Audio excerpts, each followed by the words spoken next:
xafladda laftigeeda waxaaba bilaabayba in loo dhalashada u xafladeeyo waxaa bilaabay asaadiqu lmasduuq nabi maxamed salawaatu rabbi wasalaamu caleyh. haddaad dhahdid seebuu u bilaabay nebi moxamed, xadiidkii abi qataada uu warinayo alimaamu lmuslimna uu soo saarayo, nebiga waa la weydiiye waxaa la yidhi salawaatu rabbi wasalaamuhu calayh, maalinkan maxaad u soomaysaa? waa yowmu lithnain. wuxuu yidhi nebigu waa yowma wulidtu fiihi, waa maalinkii la i dhalay, tacdiiman liwilaadatii, weyneyn aan dhalashadayda weyneynayaan u soomaya. soomkaas buu la yimid nebigu. qofkun inuu soom la yimaado macnaha muuse macnaha looma diidin. xadiid kalaa jira saxiixaynka ku dhigan oo nabigeena salawaatu rabbi wasalaamuhu calayh uu leeyahay, xaafidka weyn ee ibn alxajar alcasqalaani wa amiir lmu'miniin fi lxadiid, wuxuu leeyahay waxaa ii daahirtay buu leeyahay xafladda nebiga mawliidkiisa la dhigaya sala allahu calayh wasalam, waxaan u haysanaa asal thaabita inuu kusoo arooray. ereygaa u fiirsada, asal thaabita inuu kusoo arooray. wuxuu soo qaadanayaa xadiidkii saxiixaynka ku dhignaa oo nebigu uu soo galay, qadima almadiina fawajada alyahuuda yasuumuuna yowma cashuura فسألهم فقالوا هو يوم أغرق الله فيه فرعون ونجى موسى فنحن نسومه شكرا لله تعالى. في حديث كان وحوليه هاي نبي وحصوق لي مقالة المدينة وحو أركي نمانكي يهود الأورنجي أو وينين يا مالك عاشورا وبشا محرم طبعا كذا.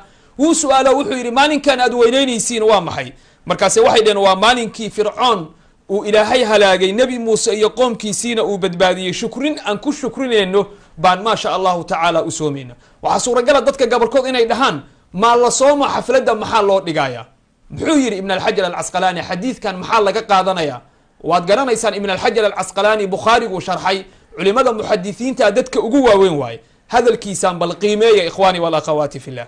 wuxuu leeyahay fayustafaadu minhu ficlu shukri lilahi calaa maa mana bihi fi yowmin mucayinin min isdaa'i nicmatin aw dafci niqma ويعاد ذلك في نذير ذلك اليوم كل سنة.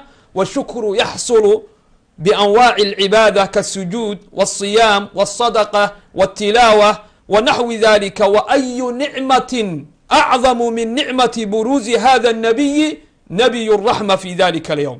وعليه حديث كان وحلق فائدة إلى الحديثكو سيدي نقحي ميل إسكامية لو والا شرحي محدثين إسلام كاكا هذا شيء. waxaa laga faa'iidayaa wax walba in maalin mucayana oo shukri ah lagu aadin karo. soom baa la soomi karaa, sadaqaa la bixin karaa, qur-aan baa la akhrin karaa, waxyaalo wanaagsan baa la samayn karaa. wax diiday maluhu leeyahay. maxaa ka weyn nicmo ah soo dhalashada nabigeenna uu soo baxay salawaatu rabbi wasalaamuhu calayh. arrinka noocaas xaggee ku dhigantaha? ma waxaan anigu jeebkayga ka keensanayaa, mase waa wax kutubta muslimiinta ku qoran iyo dadkii culimada ahaayoo diintan looga dambeeyo scholariska ahaa? nacam ha. alxaawi lilfataawi alimaam الsuyuuطi oo muxadisiinta islaamka ka mida, kitaabkaas alxaawi lilfataawi bay ku qoran tahay, mujalada koobaad safxada 196 bay ku qoran tahay. waxay kaloo ku qoran tahay masaladaasi almawaahib ludanawiya, kitaabka la yiraahdo mujalada koobaad safxada 140 bay macnaha ku qoranta. oo ujeedaa marka culimadii muslimiintu inay leeyihiin mawliidku waa banaayahay. xataa iska dhaaf ibn alxajar alcasqalaani, walaalkii dibna waa uga soo celin doonaa, ibnu taymiya oo ka mida shuyuukhda ugu waaweyn, nin shaksi caalimna ahaa oo dadka mawliidka mucaarada shuyuukhdooda ka mida, xataa mawliidka waa ogolyahay. kitaabkiisa iqtidaa'u siraatin mustaqiim bay ku qoran tahay. wuxuu leeyahay mawliidka laba qaybood buu u qaybinayaa, إما مضاهاة وإما مشابهة للنصارى وإما محبة للنبي صلى الله عليه وسلم، والله قد يصيبهم على هذه المحبة والاجتهاد.